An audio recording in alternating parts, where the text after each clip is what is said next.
It's always my favorite when people bring a galah to a masterclass, and you guys are gonna love this galah's voice, so stay tuned for the cutest, all right, second cutest, galah.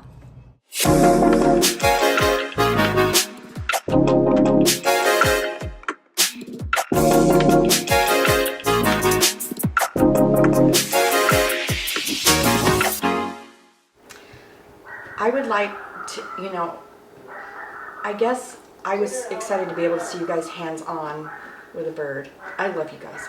I'm starstruck. No, I would like to be more hands-on with her. Now, she lets me put my hands around her and stuff, but not like moving that wing like it would make easier to get into the thing.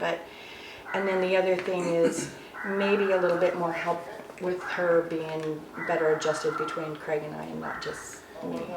Okay. Your love for the birds is just amazing, and I mean, I wish that I had that same rapport with my birds. I appreciate that. I think that it comes down to just clear communication that's two-way.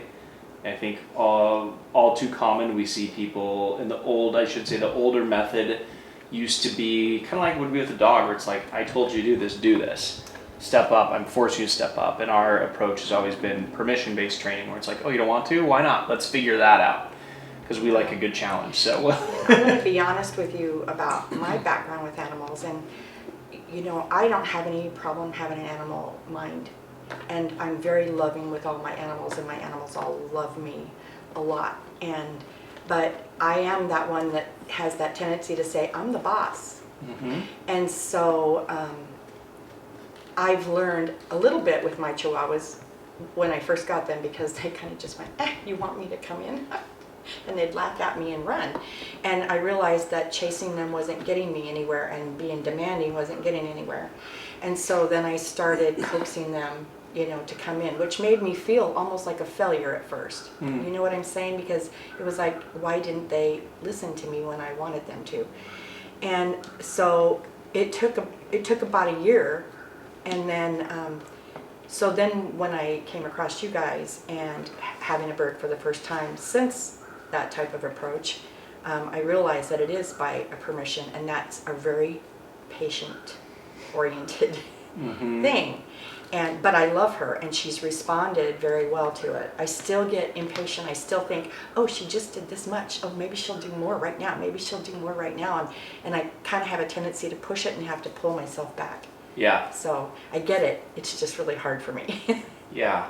The just one more is definitely something Jamie and I have we've got to the point where when we hear ourselves say it, we don't even say it anymore because it's happened. It's like, oh, that was so great. Let's do one more. That was our one more. We're done. Yeah. That's a hard thing because you see that progress, but it's taken us 17 years to figure that one out. I'm trying to be a fast study here. Yeah. Okay, so you want to address the 60-40, and you say you want to see us be more hands-on with her, and that, do you mean like? I just want her to trust me more, and I know that takes time. Okay. She lets me do quite a bit, I think. Well, I think for the time that you've had her, I mean, she's flying all over the house, right to your shoulder. I mean, you pet her all over her head. You finally got to the wings now, where she's letting you touch the wings as well. Yeah. I think you've made pretty good strides for the time you've had. But she was on her diet. I have all your books and anything that I could download. I have all of that, and she's been on the diet. I started it from day one, but awesome. It took a little bit for her to switch over. And I made my parakeets foods from your seed, and now my parakeets are almost on pellet and chop. Awesome. So I put seeds in it to keep them enticed. If it's new, like this was fairly new, it took me a little bit to make her do this perch too. So I would love to just see what tricks she knows, what the handling looks like. If you just want to give me a rough idea of what's going on, here, fix it. I got it. Then I can look at what you're doing, and we'll start there. This is an interesting thing here too. She's got about 4 feet. I know, I was looking at the height. Everybody. So it's Yeah. my Is it too reticular. high? It's my reticular activator, as they would say, that I'm just paying attention to perch height. Yeah. I won't critique. I'm just observing the height. I'll give my reachable. feedback afterwards. Yeah. Okay, perfect. It's just interesting to. Spoiler alert, he thinks it's too high. So like, there's a lot of people, huh? Come on, step up. Step up. So, pretty girl, huh? Could I borrow the stick? Oh no, this? absolutely. You can keep the stick if you need. You can keep the clicker. Yeah. Let's see if I can hold onto the seedling's hand. I have a couple options. I'll bring you. Oh, she's ready. Yes, she is. You know what? When she's ready like this, then she just wants to do all of her tricks right now. That's Do you want to try yeah, it? see, all It's of not them. metal, She's gonna do all of them. but it's That's perfect. plastic. Okay. That's perfect. And other than I don't do the trick that she's trying to show me. I'll change it up. Okay. Like, so when she's doing all of this, I'll say, hi. That under before Yeah. we keep going. Can you spin? So what is that like? Was that That one? That Yeah. one sounds well, like peekaboo. she kind of did that when she was in the pet store, but she didn't say. I don't know if she said good girl or big girl. She might have said something like that. So we do cue her to do that, and a lot of times she doesn't want to say that because it takes more energy, and she knows I want the energy, so she'll say hi cutie instead. Okay. So, are you big girl? Oh, big girl. Big girl. For a second, it sounded like peekaboo. Then I was like, And big girl. okay. How about high five? Okay, so can we shake? Shaking is still something that she's a little resistant from because of the movement, and she's worried, is it a step up? So that's something that she's trying to get used to. So I use it more like, can you shake? Can you shake? So you have this. Good girl. I wasn't sure if you were Wanted the target? targeting or yeah. Yeah, I usually don't even use this when I'm doing her tricks. The only time I use the target is when I want her to fly to me. Okay. Can I see what will she do a short flight like to the corner there, or do you need more space? Yeah, maybe she was. Let's start with this first. Come on. Come on, Quila. Good girl. Good girl. She goes, can I just eat out of that myself? Can I have the whole dish right there right now, Mom? Yeah. Yeah. Are you big? Are you big girl? Wow, you are a big girl. So cute. So cute. Let me say, hey, cutie. Good girl. And so the new one that I'm trying to transition into is waving. And she gets a little confused because she's not sure if I'm wanting her to spin, because I use this motion for spin, and my hand is up. But because I'm away from her, she's not sure what to do. So I've been trying to get her to, can you wave? And can you wave? Can you wave? Wave. And so I'll click her more than once to get her to keep it up there longer, trying to get her to see the motion from back here instead of where I started out, with the high five and then pulled it back to a wave. Okay. How long So- have you done the multiple clicks? Weeks? Months? No, maybe a week. Okay. Maybe a week, maybe 2 weeks working on the wave. Okay. I'd probably keep it at one click and just wait to click for the final part of that. So like now that she's doing it, just wait a little bit, click, and then wait a little longer the next time and a little longer the next time before the click. Okay.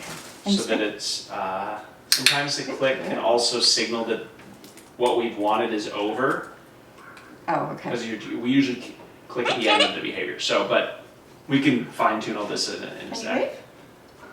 Can you wave? Can you wave? Can you wave? Oh, I see, 'cause it's super fast. I like that. Woo! She's wanting to high five because that's our high five. So I don't know if I need to do a different thing for waving. But it's holding that foot up, and she's still getting used to me putting my fingers on her feet. So she's Okay. not really excited about that. So This species is not usually very keen on that. yeah, so like shake. Shake. See, she's not sure if I want her to step up. I can feel her body weight moving, like Yeah. is this a step up? Am I what is, but she knows. Yes, can you give me a kiss? Oh, good girl. Yeah. So that's the extent of her tricks. And can you cue all of this same stuff? So recently, because he must have done something that set her off, I said, just go by like you guys said in your video. Just give her a seed. Sometimes give her sunflower. So he did that. Yeah,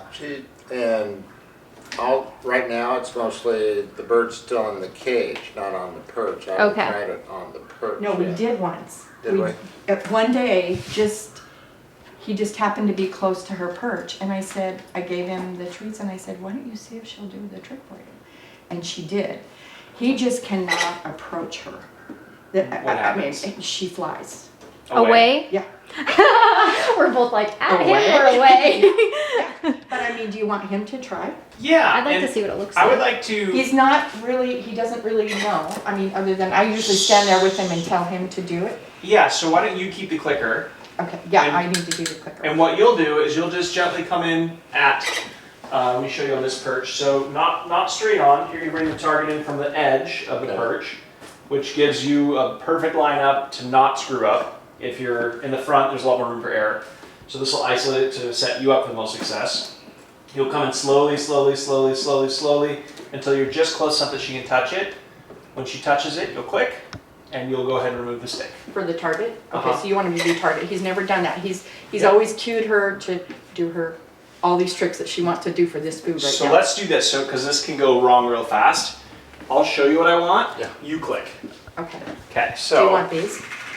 Nope. So we're doing this as if I'm your husband.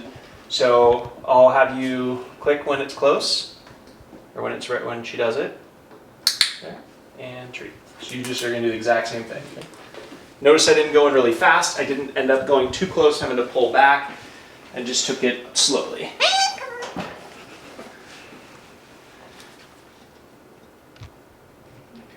Yep. Good. Lower the stick. Good girl.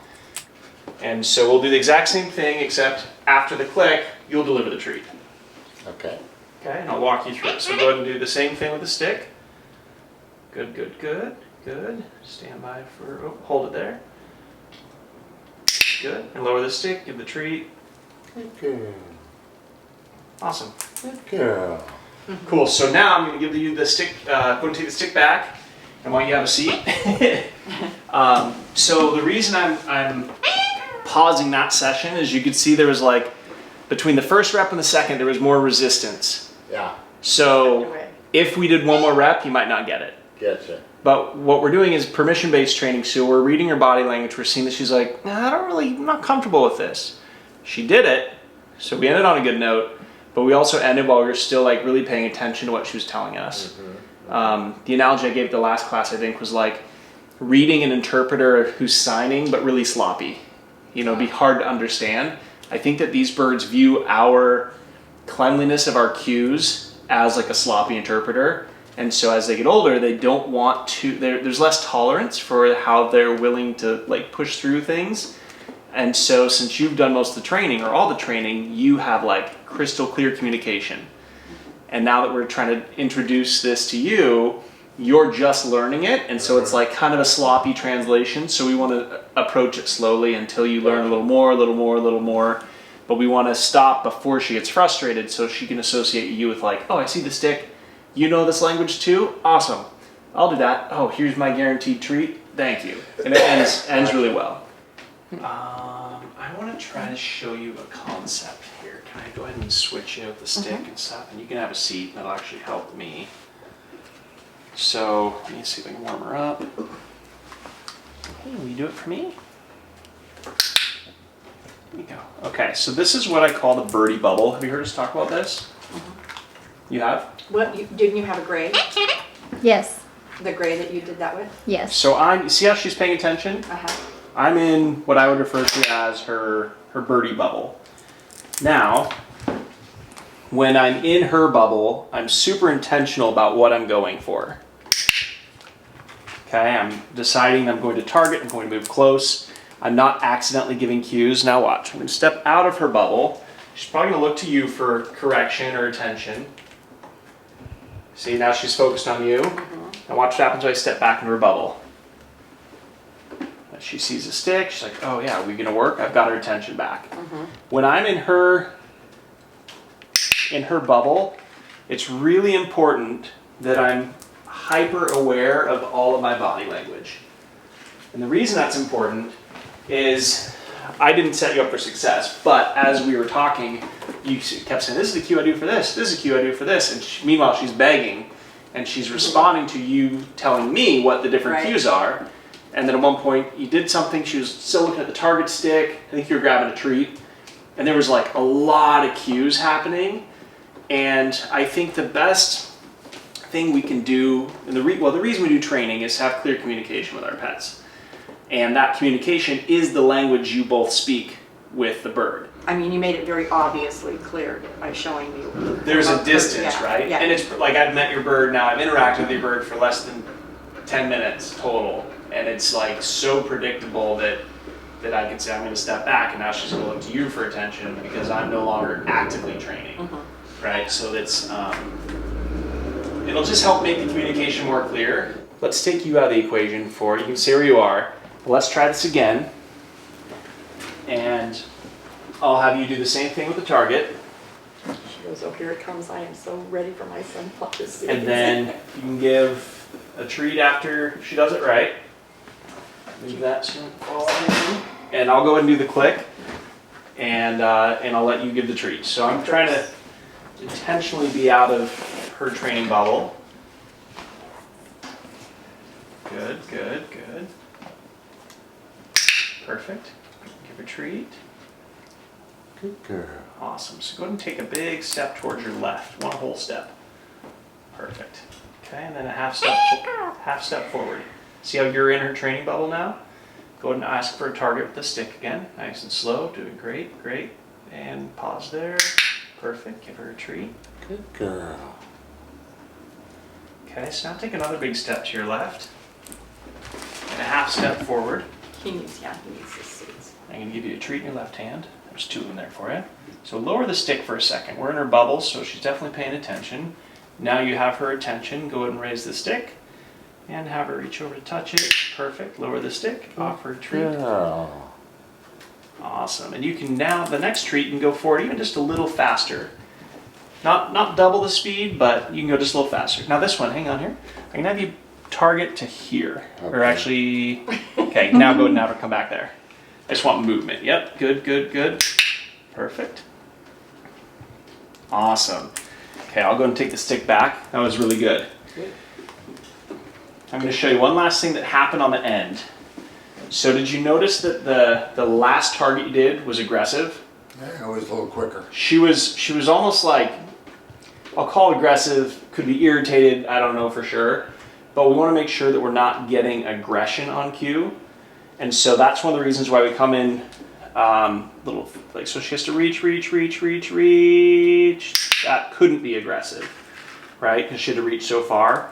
Now if I go in too close, that's why I had you on the end at first. So if I go too close, see how much more aggressive that was? I see.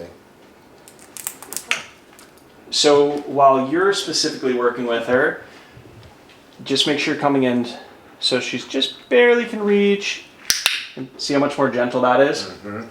So that's the difference since you are uncertain at this point, like the 60-40 is off.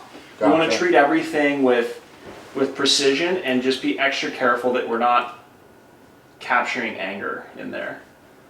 He used to not be able to walk by her. She'd fly. Yeah. So, you know, there is some progress. I mean, he can walk by her and stand next to me and stuff. But if he reaches, Yeah.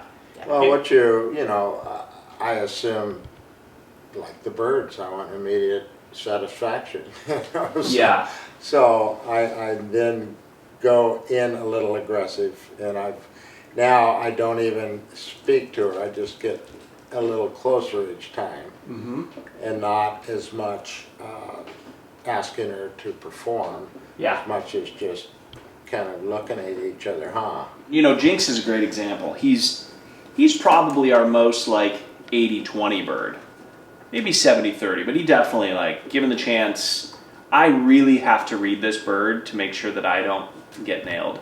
And we have to also be very careful that Jamie doesn't do things that overly heighten him, overly stimulate him. And sometimes it's just her vocalizations that will heighten him, but we have to constantly be careful of it. If she was also accidentally sexually stimulating this bird, I'd have no chance, like, at all. And that's with us knowing, I'd like to think we know what we're doing now.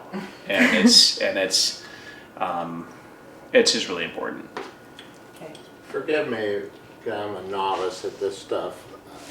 I've watched her and I've learned a lot already, and certainly some of your videos, but what's the 60, 40, 80, 20, what is? Yeah, so 60-40 is the scale in which you want this bird to be a family bird. So if this is, oh, they made fun of me bad in Australia for this. Is a seesaw or a teeter-totter, whatever it was, it was wrong. They call it a seesaw because Peppa Pig calls it a Is seesaw. it seesaw? Okay, so a teeter-totter. No. If you're perfectly balanced and 50% of the weight is here and 50% of the weight is here, it'll be level and it'll never move. But if, let's say, the scale right now is that she prefers you, right, you've got the advantage. And we often look at this scale as like, if you're going to climb this, how hard is that? And that's pretty representative of like how hard you have to work. Not that hard to get back into a 50-50. So our rule of 60-40 is that, let's use JINX as an example. JINX right now is probably like 70-30 towards Jamie. And so my climb is going to be a little harder than if it was 50-50. But if I do some training, I have a great interaction. Maybe I just do 5 targets, but they're for his highest value treat. And I'm the only one that gives the highest value, and Jamie stopped giving treats for a little bit or gives a second or third favorite treat. And I'm taking him out and I'm feeding him breakfast and I'm intentionally building my side up. All I have to do is do nothing for a day and it's going to go right back to that. But the goal is you want to constantly balance that 60-40 because it's easier to keep that moving at this rotation than it is when it gets 100-0. That's a really hard path to get up. Yeah. And it's really, especially when you get into like some species, but hormones, you include that in there and it just gets harder and harder. So the 60-40 is just a way to visualize like how balanced is a relationship. And I'd estimate 80-20 based on what I'm seeing. I don't think you're out of the picture, but I think that the work you do with her just needs to be super intentional, very clean, and really paying attention to, I know you're going to hear me say this, but like paying attention to her body language, which is easy for me to say, harder to actually implement. When you're in the moment, it's harder to see. But that's how you're going to make it so this bird can be a constant joy in the house instead of like, it's me or the bird. Like we hear that a lot. And so our job is to avoid that. And that just can be through training. So even if you don't have a desire to like have a trick trained bird, just her knowing that every time you come by you might do 5 targets for her favorite treat in the world is enough to help her like engaged and interested in you. And let's say that the highest treat is sunflower seeds and then maybe the secondary is safflower. I know that may not be the case at the moment, but let's just, for an example's sake, then you are forbidden from ever doing sunflowers. You're the only one that gets to do sunflower because it's the number 1, and you would do safflower seeds. Yeah, she, usually if I feel like she's getting heightened about anything, I know that what could come. So I usually, after I've done that, walk away from that situation because I don't want her to ever be one of those that is just going to go crazy on me. So, Well, you do I know, I'm waiting. It's been a blessing. No, what I think you'll find is she'll be 99.9% great. Especially based on how I'm seeing you work with her. But it's that 0.1% where you don't see it coming that she'll dive bomb your head and she'll, don't be heartbroken if and when she like dive bombs either one of your heads and bites you in the side of the head. I will be. Don't take it personal. Don't take it personal. I will. Don't do it. Like you see, I like cuddly, lovey, cuddly animals, and that's why I have little long-haired chihuahuas that just melt in my hands. And so I love it. So it's really hard for me to try and temper myself with her when I just want to get cuddly and lovey. But I also know exactly what I'm in for if I do, and My brother had a Malaccan cockatoo, Mhm. and she ruled the house. Mhm. I mean, she chased the wife into the bedroom every time. She couldn't even walk in her own house if the bird was out. So Yeah. she'd get on the curtains, and she would just, you know, she would just become unruly. Just a disaster. Yeah, she was. Now my brother did really well with her, and Yeah. and of course it was my brother's bird, but she was really fun too. I could hear her in the morning. Yeah. And that's kind of the dynamic that happens when they get over bonded to one person. Where we're talking about that 60-40 scale ends up Yeah. 100-0. That wife was probably like Yeah. negative on the scale, and it became reinforcing to just torment the heck out of her. To give you an idea of how true the 40-60 is, my blue and gold spent 20 years with a family where only the one male owner could interact with her. He pet her, he touched her, he was like, oh, favorite thing is blowing in the face and rubbing on the tail, and those are all those hot spots. And nobody else in the family could hold her. I've had her for 2.5 years. I put her on people's arms, kids' arms, you know, anybody. I don't have any bite issues, and it's strictly, I mean, I've taught her to do that, but I don't stimulate the hormones at all, and that's been the huge part of why I can have and everyone can kind of interact with bird. Mm-hmm. And so I did a party for that family. They had me out for a birthday party. They had 4 generations of family members come out because nobody could ever handle the bird. So they were all, we get to finally, this bird we've known our whole lives or we grew up with and no one could touch, we can now interact with. Mm-hmm. And so when you have somebody who hormonally triggers becomes a 100 and then like everyone's a 0, like by just not, by getting that in balance, it makes a huge difference. Like, tripping over my words. Even for the Yeah. quality of Yes. life for the bird, though. Yes. Like, your bird is having such Yes. an amazing life with you and exposed to all these different people that it can have relationships with Yes. versus just the one person. Yes. See, and that's what Right I want now for her. it's- Yeah. I don't want her to just. 95, 99% inside. Do we want to work on that today with her and see? Because if she could Just work on different that as a people. trick, yeah. If you can get her consistent with how she asks and approaches each and every single person, like that's something that would be needed to Yeah, be consistent. and that would translate. Because if And it it- translated to like the 3 of us, it may Mm-hmm. translate to him. Stay tuned for part 2 of this masterclass video. I can't wait for you guys to see more results from this particular class with this Galah. It was so much fun. Also, huge shout out to Heather from Crawling Critters Zoo for hosting our masterclasses here in Medford, Oregon. If you're interested in attending or hosting a masterclass of ours, please get in contact with us, info@birdtricks.com. And don't forget to check out Crawling Critters Zoo for your next edutaining event, whether it's a birthday party or some other event that you want to celebrate with somebody who knows how to do right by animals.